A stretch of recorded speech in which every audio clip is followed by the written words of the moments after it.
सो हाय, day 3 है आज। And कल जेपीए देखने के बाद जकार्ता परसिस्टेंस लाइब्रेरी या जावा परसिस्टेंस एपीआई जो भी है या जो ओआरएम के लिए यूज़ होता है वो पढ़ने के बाद आज एक्चुअली उसका एक फ्रेमवर्क देखा था मैंने, हाइबरनेट। अब हाइबरनेट तो चलो कहने की बात है, पर उसके इंटरनल वर्किंग मेन था मेरे लिए कि एक्चुअली काम कैसे करता है। अब हाइबरनेट को अलग से तो मैं पढ़ने वाला ही हूँ बफर टाइम में, बट बेसिकली क्या कर रहा था कि जैसे जो हमारा डेटा है, जो हमारा क्लास का डेटा है, उसको हम लोग को कैसे हम उसको बिना बार बार क्वेरीज लिखे उसके लिए क्वेरीज बिल्ड करना एक फ्रेमवर्क है, वो यूज़ होता है हाइबरनेट। मीन्स जब मैं उस क्लास की किसी क्लास के जो डेटा जो ऑब्जेक्ट बन रहा है उसको मैं जब उसको डाल रहा हूँ अपने डेटाबेस में, सपोज H2 या माई एसक्यूएल एसक्यूएल लाइट जो भी है, उसमें जब मैं डाल रहा हूँ तो मुझे उस डेटा को कैसे डाला जाएगा, मुझे वो पहले मैं खुद डिसाइड किया करता था कि हाँ कि मैं इस क्लास में से इसके ऑब्जेक्ट्स को निकालूंगा, फिर इनको मैं रीड करूँगा, फिर उनको मैं एसक्यूएल की प्रिपेयर स्टेटमेंट्स वाली क्वेरी में डालूंगा एंड वो चला जाएगा। देन वो डेटाबेस में रिट्रीवल का भी फिर मुझे सोचना पड़ेगा कि भाई ये डेटा आएगा, इसको ऐसे यूज़ करना है।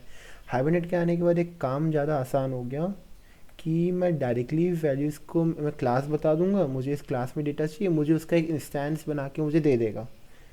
तो हाइबरनेट एक फ्रेमवर्क है जो ओआरएम को फैसिलिटेट करता है एंड मेरी कन्वर्जेंस में मदद करता है। एंड अभी करंटली तो डेवलपमेंट फेज़ के लिए मतलब जस्ट फॉर वर्किंग मैं H2 डेटाबेस का यूज़ कर रहा हूँ। बाद में मैं माई एसक्यूएल पे शिफ्ट हो जाऊँगा या पोस्टग्रेस यूज़ कर लूँगा। उसके बाद और जो अलग चीज़ मुझे दिखी रिपोजिटरी और जो कंट्रोलर में के बीच में जो डेटा डेटा एंटिटीज़ का डिफरेंस होना, वो चीज़ सीखा। एंड एक चीज़ मस्त चीज़ देखी थी मैंने जब देखा था कि मैं प्राइमरी की इसमें ऑटो इंक्रीमेंट डाल सकता हूँ माई एसक्यूएल में, पर पोस्टग्रेस या किसी और जैसे एसक्यूएल सर्वर्स होते हैं उनमें हमें स्ट्रैटेजी में हम डॉट सीक्वेंस या डॉट आइडेंटिटी यूज़ करना पड़ता है। दोनों में अलग अलग डिफरेंस होता है थोड़ा, उस चीज़ को समझ में थोड़ा दिक्कत तो नहीं हुआ कुछ, बट आसान सा था। पर वो अलग अलग चीज़ थी, मुझे अभी रियलाइज़ हुआ। And generation type dot auto use करने से अपने आप चेकअप कर लेता है अपने डेटाबेस पे। बात वही है, डॉट सीक्वेंस का एक फ़ायदा मैंने देखा कि अगर मुझे एक बार में मल्टीपल बैच रिक्वेस्ट करने हैं, मतलब बैच अपडेट्स करने हैं, तब वो उसमें ज़्यादा फ़ायदा होता है। आइडेंटिटी का क्या होता है कि वो रन टाइम पे असाइन करता है एंड ये जनरेट इंसर्ट होने से पहले जनरेट करके देता है डॉट सीक्वेंस।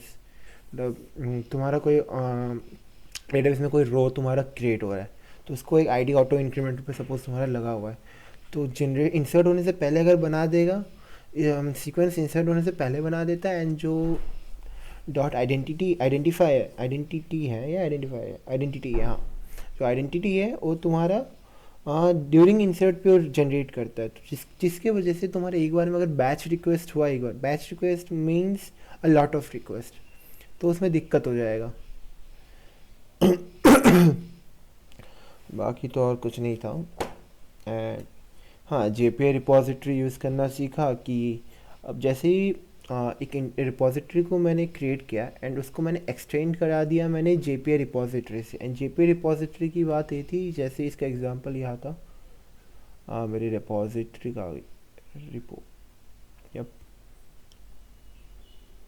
जस्ट मैंने उसको एक्सटेंड करा दिया जेपीआई रिपॉजिटरी से एंड उसमें एंटिटी एम्प्लॉय एंटिटी जो मेरा एंटिटी है एंड जो आईडी टाइप है वो डाल दिया।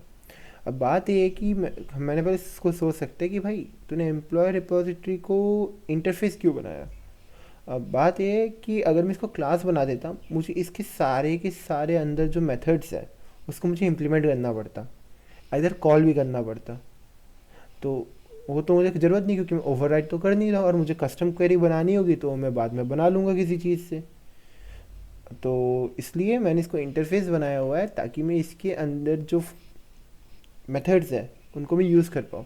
और जेपीए एक्चुअली करता क्या है कि रन टाइम पे एम्प्लॉय रिपॉजिटरी का क्लास बना देगा, मतलब इंटर इसका इम्प्लीमेंट करने का, जो एम्प्लॉय रिपोजिटरी को इम्प्लीमेंट करना जो है वो जेपीए ही कर रहा है, वो भी रन टाइम पे करके देगा, हमें नहीं करना। यही इस फ्रेमवर्क का मीन्स फ़ायदा है। एंड और एक चीज़ था, हाँ, एस टू की कन्फिगरेशन में थोड़ी दिक्कत हुई थी भाई।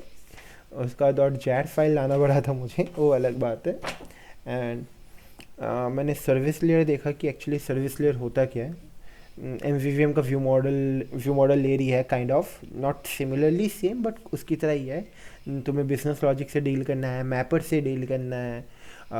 एंड्रॉइड में ज़्यादातर मैपर्स यूज़ नहीं करते, बट यहाँ पर स्प्रिंग बूट में हमें मैपर्स मैंडेटोरी है, बिकॉज तुम्हारा कंट्रोलर डी से बात कर रहा है एंड सर्विस तुम्हारा रिपोजिटरी एंटिटीज से बात कर रहा है। दोनों के बीच में सेम कॉमन ग्राउंड थोड़ा बहुत है, अगर कुछ अनकॉमन ग्राउंड हो तो दोनों में एक सिंगल बॉडी हम यूज़ नहीं कर पाएंगे। इसलिए एम्प्लॉय सर्विस में हमें जो आ रहा था, डीटीओ के ऑब्जेक्ट्स को, एंटिटी के ऑब्जेक्ट्स को मुझे डीटीओ में चेंज करके देना पड़ रहा था, या डीटीओ के जो इनपुट्स हो रहे थे उनको मुझे एंटिटी के फॉर्म में सेव करना पड़ रहा था। बिकॉज क्योंकि मेरा जो डेटाबेस है वो मेरे एंटिटीज से डील कर रहा है, एंड रिपोजिटरीज एंटिटीज़ को लॉजिक को वर्कआउट कर रहा है, ना कि मेरे डीटीओ को। तो मैपर्स में अब मैं कस्टम मैपर्स तो बना ही सकता हूँ, कुछ ज़्यादा हार्ड तो है नहीं कि चलो यूटिल्स में जाके मैंने मैपर्स बना दिया, इसका भी डेटा लो, सारे वैल्यूज़ लो, इधर फेच मार दो बस। बट बट अब दिक्कत है, मैं हर जगह तो बनाता नहीं फिरूँगा ना। तो उसके लिए मैंने कन्फिग्स में एक मैपर कन्फिग यूज़ किया, मॉडल मैपर, जो कल मैंने बात की थी। अब मॉडल मैपर क्या, एक लाइब्रेरी है जो तुम्हारा डेटा को, तुम्हारा जो कॉमन चीज़ें है दोनों क्लासेस के बीच में, उनको एक दूसरे से मैप कर देता है एंड उसके ऑब्जेक्ट पास कर देता है। एंड तो अब हर जगह भी तो मैं मैपर यूज़ नहीं कर रहा, तो अपन के पास क्या है, बीन्स है, अब उन बीन्स का यूज़ करना बनता है। तो यहाँ पर मैंने एक बीन बना दिया मैपर्स का, उसको मैंने नेम एनोटेशन या क्वालिफायर दे दिया मैपर, एंड मैं देन उसको यूज़ कर रहा हूँ उसके सर्विसेज में। सर्विसेज में मैं क्या कर रहा हूँ, ये ऑब्जेक्ट फील्ड ऑब्जेक्ट इंजेक्शन है, फील्ड इंजेक्शन नहीं, ऑब्जेक्ट इंजेक्शन है, कंस्ट्रक्टर इंजेक्शन है, सॉरी, ये कंस्ट्रक्टर इंजेक्शन है। एंड यहाँ पर इसके कंस्ट्रक्टर में मैं दोनों को ले रहा हूँ, जो रन टाइम पे मुझे बीन्स प्रोवाइड कर देगा। एंड क्या है, अब मैं यहाँ पर उनको यूज़ कर पा रहा हूँ। अब एक मस्त चीज़ देखी थी मैंने, स्ट्रीम करके, एंड स्ट्रीम, हाँ, जो मेरे किसी भी क्लास ऑब्जेक्ट के डेटा को स्ट्रीम में फॉर्म में चेंज कर देता है, देन मैं उस पर कुछ ऑपरेशंस कर सकता हूँ उसी टाइम पे लेज़ी लोडिंग में। जैसे यहाँ पर इसको मैं क्या कर रहा था, मैं इसको हर एक एलिमेंट को लिस्ट के, ये जो एम्प्लॉय डीटीओ के हर एक एलिमेंट को मैं एम्प्लॉय एंटिटी के फॉर्म, एम्प्लॉय एंटिटी के ये जो लिस्ट है एम्प्लॉय एंटिटी का आ गया, अरे यार, हाँ, जो ये लिस्ट ऑफ एम्प्लॉय एंटिटी मेरे पास आएगा रिपोजिटरी से, उसको मुझे डीटीओ में शिफ्ट करके मुझे देना है। तो मैं क्या कर रहा हूँ, मैं स्ट्रीम इसमें से कन्वर्ट कर रहा हूँ उस टाइम पे। इसको मैं अलग तरीके से भी कर सकता हूँ ऑब्वियसली, कि भाई एक लिस्ट बना लो एम्प्लॉय डीटीओ का, देन क्या करो, फॉर लूप चला दो, हर एक आइटम को तुम चेंज करो एंड ऐड कर दो। जस्ट उसी को शॉर्ट में करने का तरीका है स्ट्रीम वाले तरीके से। जस्ट एंड आई गेस इतना ही था मेरा डे 3 में, इससे ज़्यादा तो कुछ था नहीं इसमें। एंड मोस्टली चीज़ें मेरे प्रीवियस एंड्रॉयड आर्किटेक्चर से रिलेट हो रहा है भाई, बिकॉज उधर भी मैपर्स लगते थे जब मैं मल्टी मॉड्यूल अप्रोच यूज़ कर रहा था, या K M P Kotlin multiplatform use कर रहा था। नॉर्मल एंड्रॉयड प्रोजेक्ट्स का जब मुझे ज़्यादा ही एब्स्ट्रैक्शन चाहिए था, कुछ जगह पे कुछ लार्जर प्रोजेक्ट्स में जब मुझे ज़्यादा एब्स्ट्रैक्शन चाहिए होता है, तब मैं उधर ही मैपर्स का यूज़ करता हूँ, कि डेटा लेयर, डेटा डोमेन और ये रिपोजिटरी एंड तुम्हारा प्रेजेंटेशन लेयर्स के बीच में मुझे बहुत ज़्यादा एब्स्ट्रैक्शन चाहिए, तब मैं मैपर्स बनाता हूँ वहाँ पर भी। पर वहाँ पर मुझे खुद मैपर्स बनाने होते थे। यहाँ भाई एक मस्त चीज़ है, मॉडल मैपर करके तुम्हारा एक डिपेंडेंसी है, जिसके थ्रू तुम आराम से मतलब मैपिंग कर पा रहे हो। एंड और कुछ था, use auto increase, requires auto increment task ना यार, बैच इंसर्ट्स या बंडल इंसर्ट्स हो तो हो गया।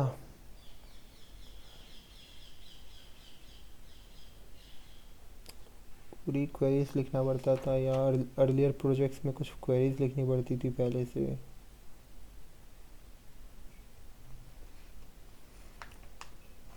हाँ, इतना ही था। डे 3 का तो और कुछ था नहीं।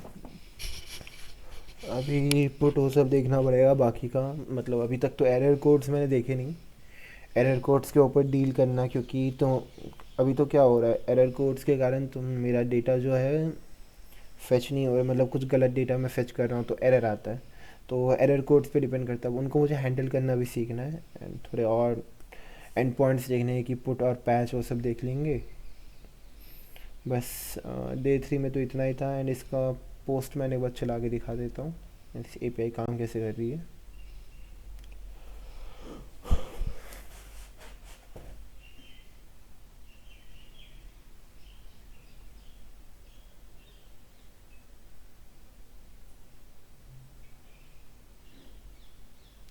कोड हो रहा है, I guess that's why.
What?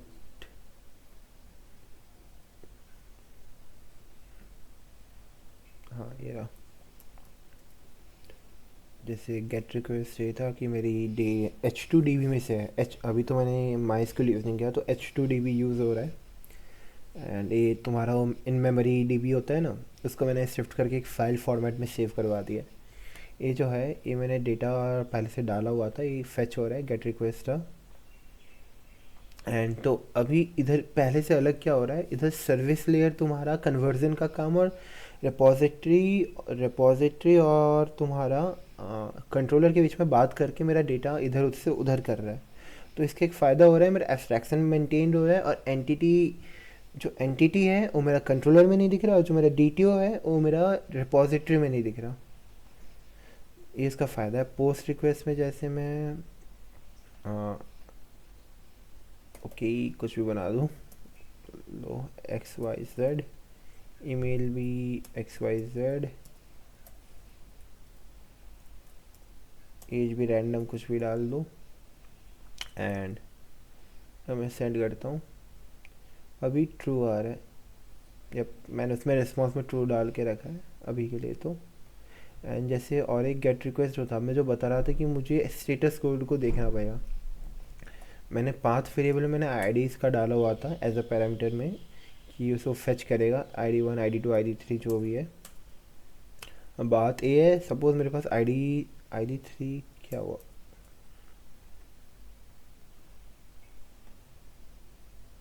Okay इसको रैंडम ID 52 जनरेट हो गई है इसके लिए, आई थिंक सीक्वेंस के वजह से। तो जैसे 52, हाँ। एंड मैं बात क्या कर रहा था कि सपोज़ मेरे पास कोई आईडी है नहीं, तो ये जो एरर कोड आ रहा है मेरे पास, इंटरनल सर्वर एरर,